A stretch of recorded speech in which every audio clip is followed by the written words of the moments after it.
तुमचं झालं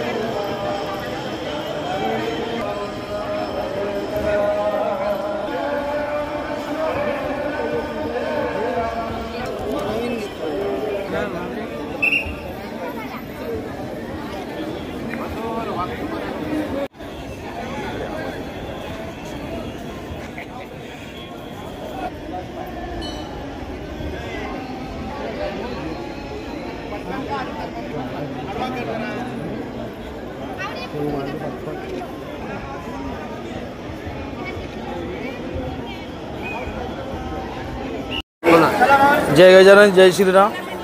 मी विशाल दुधबडे, वणी जिल्हा यवतमाळ इथनं गेल्या वयाच्या 7व्या वर्षीपासून माझी मला या मंदिराची वारी करत आहे आणि माझ्या पूर्वजांचं म्हणणं होतं की गजानन महाराजाचं मंदिर एक असं एक माहेरघर आणि ते माहेरघर संपूर्ण विदर्भाचं नसून तर पूर्ण महाराष्ट्र व आता पूर्ण भारत आणि जगाचं झालेलं आहे। इथं येणारा प्रत्येक वारकरी हा आशेने आणि श्रद्धेने येतो।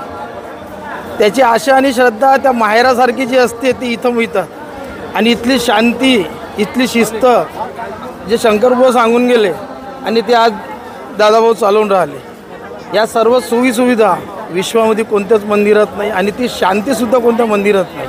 ती आज आम्हाला इथं मिळते। वर्षानुवर्ष ही सर्वांना मिळत लावं व याचा गजानन महाराज सर्वांना आशीर्वाद लावा ही श्रीचरणी इच्छा। आज काय साकडं घातलं? आज साकडं घालणं हेच की येणाऱ्या पावसाला बघता शेतकऱ्यांना फक्त नाही का मारू नको आणि त्यांना पोशिंदा तयार करून ठेव एवढीच इच्छा श्रीचरणी राहील आणि प्रत्येकाला सुख व समृद्धी मिळो महाराजाच्या समाधी सोहळ्यादिनी एवढी श्रीचरणी इच्छा करील। जय श्रीराम।